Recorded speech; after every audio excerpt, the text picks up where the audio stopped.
The overall goal of this procedure is to quickly and reliably collect spider mites at a given developmental stage.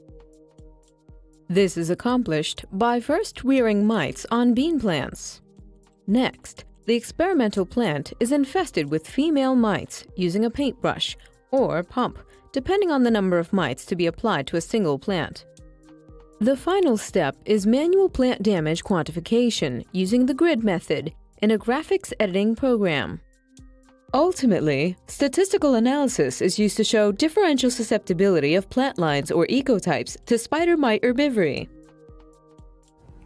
The main advantage of this technique over existing methods is that it provides an efficient method of quick and easy collection of a large number of adult female mites, their application to an experimental plant host, and the assessment of plant damage due to mite feeding.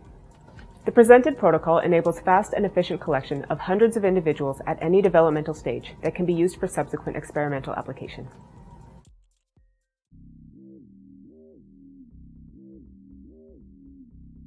To begin, grow California red kidney bean plants from seeds for 2 to 3 weeks prior to infestation.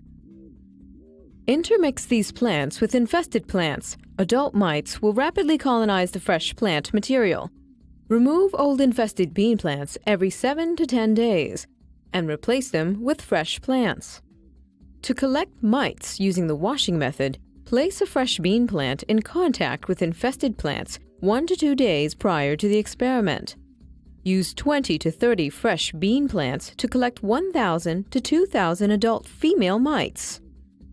On the day of the experiment, cut the mite-infested bean plants at the base. Then, wash the infested bean plants to